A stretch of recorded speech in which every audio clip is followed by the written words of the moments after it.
अस्सलाम वालेकुम my YouTube family. उम्मीद करती हूँ आप सब ठीक होंगे और मैं भी यहाँ पे ठीक हूँ। तो जी आज का व्लॉग बहुत मज़ेदार है और बहुत सारी हम लोग इसमें बातें करेंगे। वीडियो में जो चलता रहेगा वो आप देखते रहना और जो मैं बताऊँगी वो आप सुन के ज़रूर, जो अमल नहीं करते हैं तो इस बात पे ज़रूर अमल करना और देखना आपकी किस तरीके से मुश्किलात और दुआएं कबूल होती हैं। तो जी फ़र्स्ट ऑफ़ ऑल हमारा मॉर्निंग स्टार्ट होता है तहज्जुद से, तो तहज्जुद की नमाज़ हमें ज़रूर पढ़नी चाहिए। मैं तो ये कहूँगी कि मतलब मेरी लाइफ में तो तहज्जुद का बहुत बड़ा रोल है कि तहज्जुद की नमाज़ पढ़ के मेरी इतनी सारी माशाल्लाह माशाल्लाह माशाल्लाह इतनी सारी दुआएं कबूल हुई है।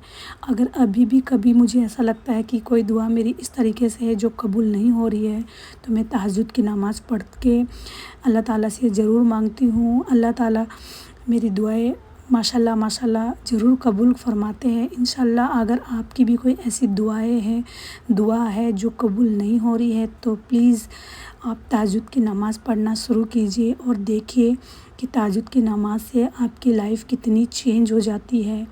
और मेरी लाइफ में तो काफ़ी फ़र्क आया है तहज्जुद की नमाज़ पढ़ के और मैंने माशाल्लाह माशाल्लाह जो भी अल्लाह ताला से दुआ की है वो ज़रूर कबूल हुई है।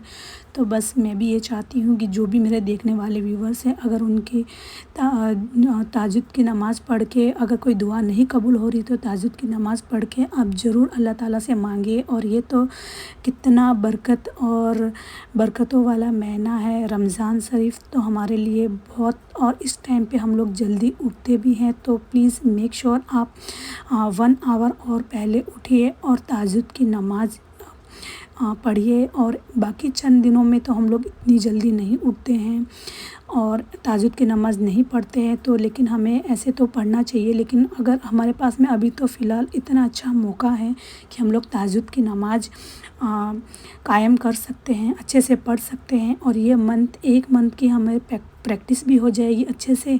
और फिर बाकी के आने वाले दिनों में भी इंशाल्लाह हम तहज्जुद की नमाज़ पूरी मुकम्मल पढ़ पाएंगे और पूरी अच्छी तरह से हमें हैबिट भी हो जाएगी तहज्जुद की नमाज़ पढ़ के। तो हमारी तहज्जुद की नमाज़ बिल्कुल भी नहीं छूटेगी और तहज्जुद के टाइम पे अल्लाह ताला हमें खुद ही इस तरीके से हमारे दिलों में ये डाल देता है कि हमें तहज्जुद के टाइम पे खुद ही हमारी आंखें खुल जाएगी। आप एक मंथ ज़रूर इसे ट्राई करके देखना और ज़रूर इसे फॉलो करना।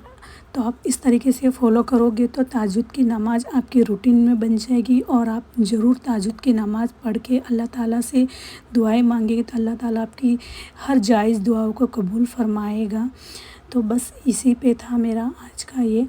और आज वीडियो की तरफ बढ़ते हैं। तो जी मैं इवनिंग का टाइम है, मॉर्निंग के टाइम की तो आप रूटीन देख रहे हो, साथ साथ में तो इवनिंग का टाइम था तो मैंने बेसन ले लिया था जो पहले से ही हमने सारे मसाले मिक्स करके ऐड करके, अगर आपने मेरे व्लॉग देखे होंगे तो आपको ज़रूर पता होगा, अगर नहीं देखे तो प्लीज़ देख लेना।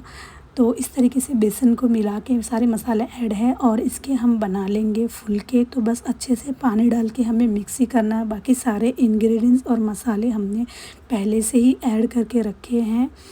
तो बस अब इसमें हम ऑयल रखेंगे, फ्लेम पे पैन रखेंगे और उसमें बस फटाफट हम इस तरीके से छोटी छोटी पकौड़ियाँ या फिर छोटी छोटी बेसन की पकौड़ियाँ हम लोग निकाल लेंगे। और इसे आगे क्या करते हैं बताती हूँ मैं। तो इसे अच्छे से दोनों साइड टर्न करके फ्राई कर लेना है। फ्राई करके हमें इस तरीके की जाली में निकाल लेना है। साथ साथ में दूसरे काम भी होते जा रहे हैं।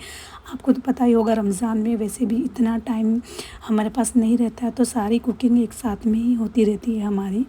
तो बस इसी तरीके से हमें इन्हें फ्राई करके निकाल लेना है। तो जी बेसन की पकौड़ियाँ हो गई तैयार हमारी। अब हमें पानी ले लेना है और पानी में हमें डिप कर लेना है इसे और डिप करके 5 मिनट्स के लिए छोड़ देना है और फिर निकाल लेना है इनका पानी। और यहाँ पे हमने चने बॉईल कर लिए थे और हमने इसमें पोटैटो बॉईल करके ऐड कर दिया है और जो हमारी हरी मूंग जो होती है उसे भी मैंने बॉईल करके ऐड कर दिया था। प्याज, हरी मिर्च, प्याज, टमाटो और मैंने डाल दिए थे अनार के दाने, और ये हमारी दही बेसन की जो फुल्कियाँ वो भी ऐड कर देनी है। साथ ही में मैंने इसमें जो इमली की चटनी है वो ऐड कर दी है। साथ ही में दोबारा से मैंने कर्ड ऐड कर दिया है, और चाट मसाला से स्प्रिंकल कर देंगे इसे अच्छे से। और अब इसमें हम ऐड कर देंगे सॉल्ट को भी हमने अच्छे से ऐड कर देना है। साथ ही में हम इसमें अब ऐड करेंगे भुना जीरा कुटा हुआ, और अब ये तैयार हो चुके हैं। साथ ही में इसकी चटनी बना लेंगे, जैसे इमली की चटनी और फ्रोज़न चटनी, जो ग्रीन चटनी हमने बनाई थी वो ऐड कर लेना है।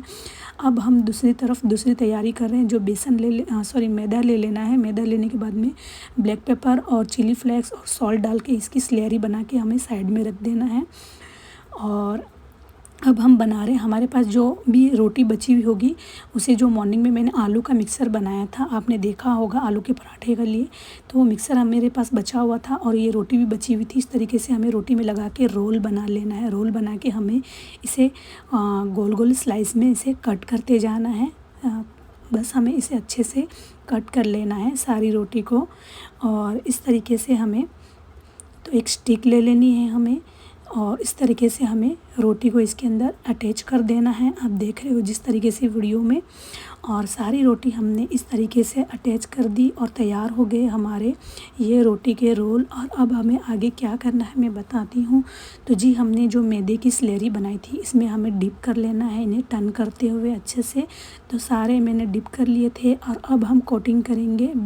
हमारे जो ब्रेड्स क्रम की कोटिंग कर ली है और सारी रेडी कर ली है। अब हमें पैन में ऑयल डाल देना है, और इसे लो टू मीडियम फ्लेम पे, स्लो फ्लेम पे हमें फ्राई कर लेना है, टर्न करते हुए अच्छे से। तो हमें इसे टर्न करते हुए हमने इसे फ्राई कर लिया था, आप देख सकते हो। तो ये काफ़ी खाने में भी टेस्टी लगी थी। और इस तरह से हमारी बची हुई जो रोटियां होती है वो भी यूज़फुल हो गई। और नमाज़ का टाइम हो गया, तो मैंने असर की नमाज़ पढ़ ली। और जी, अब रोज़े का टाइम भी हो चुका है, तो मेरे बेटा बैठा है और मैं सब तैयारियां कर रही हूँ, और फिर हम रोज़ा खोलेंगे साथ में। तो जी, रोज़े का टाइम हो चुका था और हमने रोज़ा खोल लिया था। अब मैं पढ़ रही थी इशा की नमाज़, और नमाज़ पढ़ के मैं बनाने लगी हूँ कहवा अपने लिए। और कहवे में मैंने ऐड किया था पानी और दालचीनी और इलायची, और सौंफ का मैंने पाउडर ऐड किया था। सौंफ थी नहीं मेरे पास में, तो पाउडर था वो ऐड कर दिया, और जी बन गया हमारा कहवा।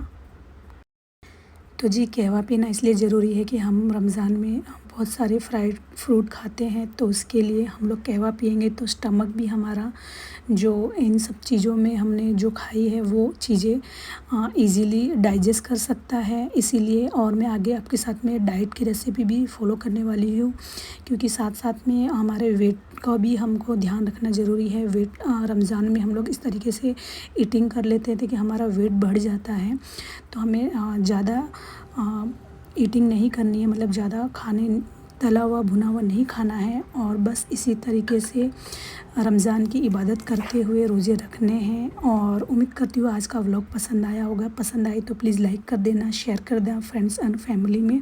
मिलेंगे नेक्स्ट वीडियो में, तब तक के लिए अल्लाह हाफिज़।